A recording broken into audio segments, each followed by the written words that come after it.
Yo les postos, on se retrouve pour une nouvelle vidéo à quelques heures du match Reims-PSG.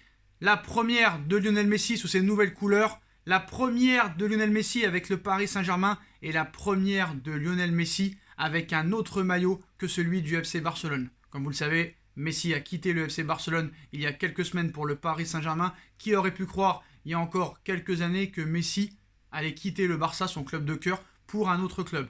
Comme vous le savez, Messi est très pressé de jouer sous ses nouvelles couleurs. Il a impressionné tout le monde à l'entraînement. Et Messi fait bien partie du Paris Saint-Germain, notre club de cœur, notre club de toujours. Et on est très impatient et très excité à voir ses premiers pas ce soir. Qu'est-ce que ça va donner avec Neymar et Mbappé? Comme vous le savez, le transfert de Kylian Mbappé au Real Madrid continue de faire parler. Partira, partira pas. Maintenant, ce n'est plus Nasser ni Leonardo qui décident. Ils ont été retirés de ce dossier. Voilà.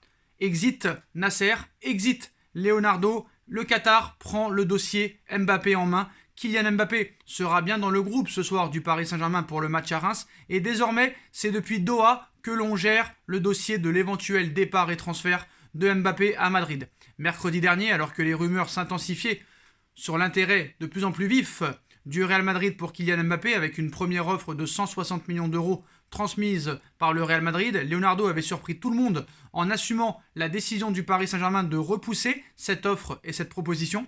Le directeur sportif du Paris Saint-Germain précisant que le club de la capitale française qui était maître du jeu dans ce dossier, tout en avouant que le désir de Mbappé est bien réel, c'est de rejoindre le Real Madrid, et c'était évident. Le lendemain, à l'occasion du tirage au sort des phases de poule de la Ligue des Champions, c'est Nasser Al-Khelaifi en personne qui allait dans le même sens que Leonardo, rappelant que pour lui, rien n'avait changé par rapport à mercredi. Et comme vous le savez, le Real Madrid est revenu plus fort avec une offre de 180 millions d'euros et le Paris Saint-Germain n'a toujours pas répondu. Le Real Madrid a fixé un ultimatum à lundi soir 18h pour que Paris prenne sa décision finale. Donc, maintenant, dans le même sens, par rapport à ses propos lors de la présentation de Lionel Messi, à savoir que l'attaquant français n'était pas sur le marché des transferts.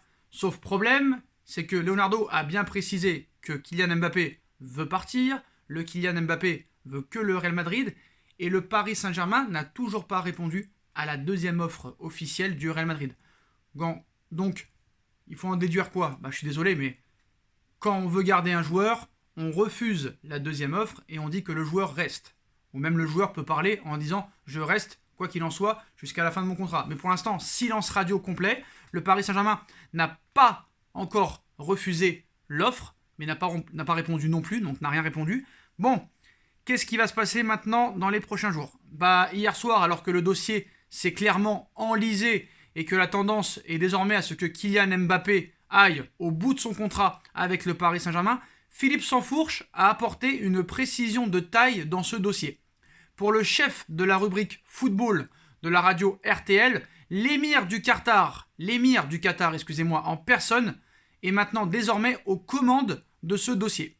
Je le cite, il y a un double discours. La réalité des faits, c'est que la négociation est là depuis quelques jours entre le Real Madrid et le Paris Saint-Germain. Elle ne se fait plus entre Paris et Madrid. Elle se fait entre Doha et Madrid. Les acteurs initiaux, que sont Leonardo et Nasser Al-Khelaifi, ne sont plus en lien direct avec la négociation. Pour tout vous dire, ce week-end, Nasser n'est pas en France. Il est en Turquie. Florentino Pérez négocie avec la famille royale à Doha. Et c'est là-bas que ça va se jouer, en toute humilité. Donc je ne peux pas vous dire comment ça va se terminer dans les heures qui viennent, mais voilà. Maintenant, Leonardo, Nasser, ce ne sont plus eux qui commandent. Les deux ont été incapables de convaincre Kylian Mbappé de prolonger. Alors, est-ce qu'ils ont mal fait les choses? Est-ce que leur communication est mauvaise? J'avouerai que la communication de Nasser est un petit peu brouillon.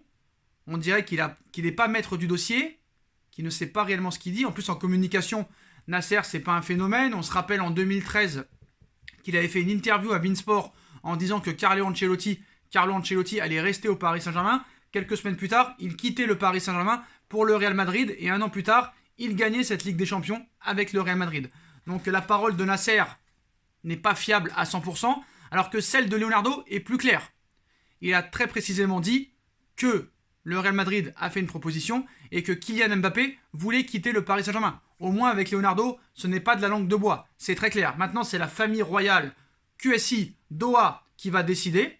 On sait qu'ils ont de très bonnes relations avec Florentino Pérez. Florentino Pérez a plusieurs boîtes au Qatar. Donc voilà, ça va être des négociations tranquilles. Et c'est Doha qui va répondre. Ce n'est ni Nasser, parce que Nasser, ce n'est que le bras droit. Même s'il pèse beaucoup, hein, Nasser. Hein. Il pèse énormément dans le game.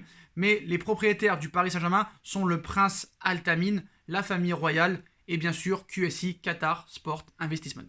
Donc Leonardo et Nasser ne sont que des bras droits, ne sont que des maillons dans ce club. Même si Leonardo a fait de très bonnes choses dans ce club, surtout avec Jean-Claude Blanc, le directeur général du club. Donc maintenant, qu'est-ce que va décider réellement Doha?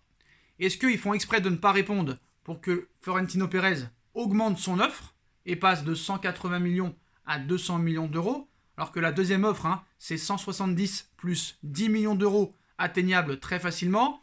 Le Real Madrid pourrait faire une autre offre, peut-être aujourd'hui ou demain ou dans la nuit, hein, aux alentours de 180 millions d'euros, mais sans bonus, ça veut dire cash direct.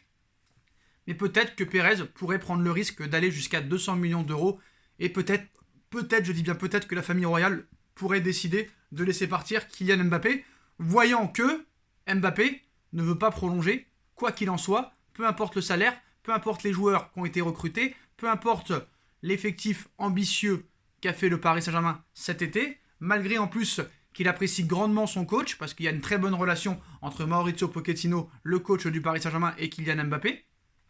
Donc maintenant, le camp réellement, la balle est dans le camp réellement de Doha. Donc c'est Doha qui va décider. Le Real Madrid leur laisse jusqu'à lundi 18h pour prendre leur décision.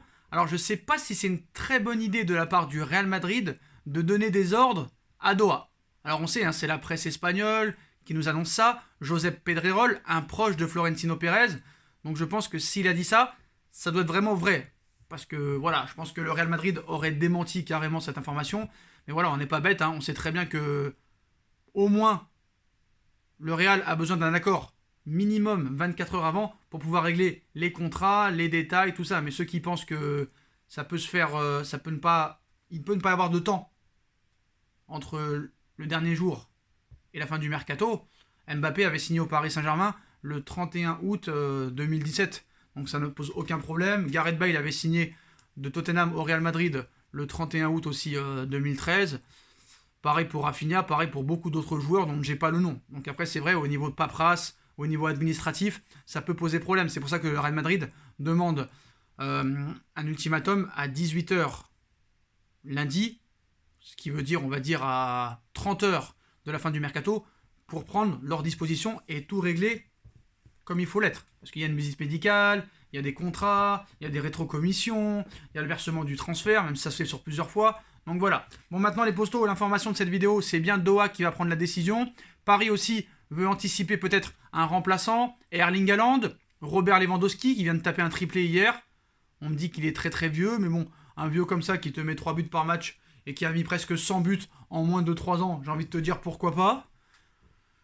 Richarlison, je suis pas pour, je suis pas non plus contre, mais je suis pas pour non plus. C'est vrai que la piste idéale et le remplaçant idéal pour Mbappé, ce serait Erling Haaland. Donc voilà, je vais pas me répéter, mais voilà. En tout cas, l'information principale de cette vidéo, les postos, c'est Doha qui prend le dossier Kylian Mbappé en main et c'est Doha qui prendra la décision finale. Ce ne sera pas Leonardo, ce ne sera pas Nasser Al-Khelaifi. Voilà les postos, c'est la fin de cette vidéo. Dites-moi en commentaire ce que vous en pensez. Je compte sur vous pour bombarder la barre de like. On like, on partage, on commente, on s'abonne. Et on se retrouve pour le débrief Reims-PSG en espérant débriefer une masterclass du Paris Saint-Germain, de Messi, de Neymar, peut-être de Mbappé, de Verratti, de Navas, de Marquinhos, de Hakimi et de tous les joueurs qui sont dans cette équipe. On se retrouve vers les 22h45, 22h40. Tchuss.